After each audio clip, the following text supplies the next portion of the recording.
बिस्मिल्लाहिर्रहमानिर्रहीम।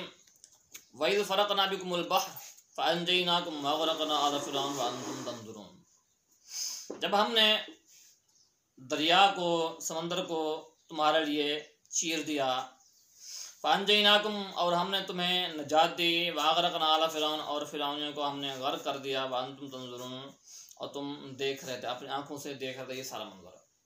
फ़िरऔन गर्क कैसे हुआ, इस हवाले से हज़रत मूसा अलैहिस्सलाम ने कई दफ़ा फ़िरऔन से कहा कि बनी इसराइल को छोड़ दो, अब इसकी जान छोड़ दो। तो वो हर दफ़ा कहता कि मैं इनको तुम्हारे साथ रवाना कर दूँगा। जब ना बात आया तो आपने फरमाया कि अपनी कौम से कहा कि शाम को हम निकलेंगे।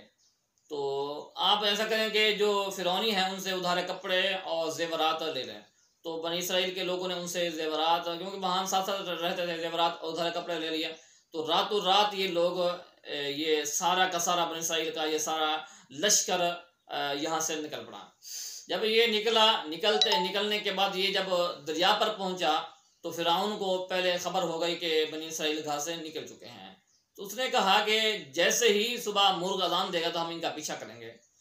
और जब उस रात ऐसा हुआ कि मुर्ग ने अजान ही ना दी, सुबह हुई तो उसने कहा कि बकरी ज़बह करो कि उसने कहा कि जब तक मैं इसका कलेजी खाता हूँ तो तुम लश्कर तैयार करो। उसने कलेजी खा के फ़र्क हुआ तो एक बहुत बड़ा लश्कर उसका तैयार हुआ। बाद में तो 6 लाख का लश्कर था, बाद में कहा कि 70 लाख या 72 लाख का ये लश्कर था जो उसने तैयार किया था। तो ये इतना बड़ा लश्कर तैयार करके उसको हामान के हवाले किया कि तुम इसको लेकर चलो, मैं पीछे आ रहा हूँ। इतना बड़ा लश्कर ये लेकर चला और पीछे फ़िरऔन और आगे हामान था। और जब फ़िरऔन की फौजें आगे आ रही थी तो उस टाइम चाश्त का वक्त हो चुका था और बनी इसराइल दरिया के किनारे पहुंच चुके थे। आगे दरिया है, समुंदर है, और पीछे फ़िरऔन की बहुत बड़ी फौज है। तो बनी इसराइल के लोग कहने लगे जब से तुम पैदा हुआ है तो हमें सुख नहीं मिला, हम परेशान ही हैं, हमें तकलीफ़ें ही पहुंची है।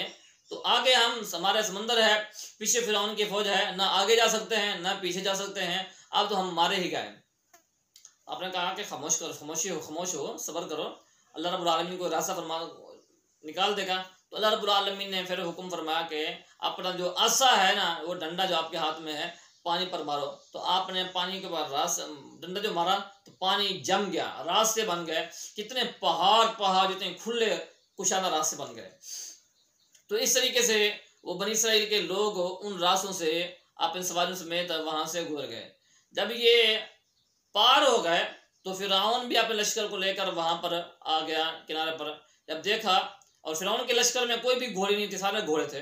और जब वहाँ पर आकर रुका, उसने कहा कि ये आगे समुद्र है और रास्ते बन गए हैं, तो कहीं आगे जाने से ये पानी चल ही ना पड़े, हम गर्क हो जाएं। तो हुआ ये, अल्लाह रब्बुल आलमीन ने सैयद जिब्रील से फरमाया कि तुम जाओ। जिब्रील आया और फ़िरऔन के घोड़े के सामने आके वो उतरे। और जब वो आपके घोड़े के सामने से उतरे तो घोड़ी थी, घोड़ी पर सवार थे, तो घोड़ी उनके घोड़े के सामने से गुजरी तो घोड़े ने घोड़ी को देखा तो वो उसके घोड़ी के पीछे गया।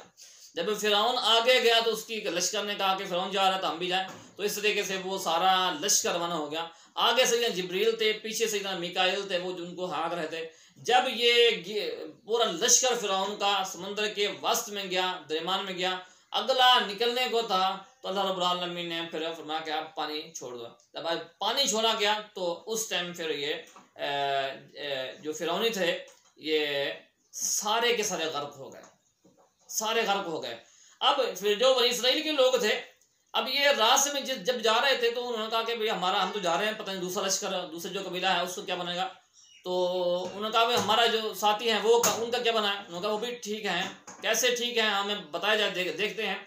तो फिर उनके लिए पानी के अंदर ही छोटे छोटे सुराख कर दिए गए कि वो एक दूसरे को देखते भी जा रहे थे और बातें भी करते जा रहे थे। तो इस तरीके से वो समंदर पार करके वो चले गए और इस तरीके से वो लोग, बनी इसराइल के लोग पार हो गए और फ़िरऔन अपनी पूरी फौज समेत समंदर की नज़र हो गया और गर्क हो गया। तो इस तरीके से फ़िरऔन ख़त्म हुआ और बनी इसराइल की जान इस तरीके से उनकी छोटी है।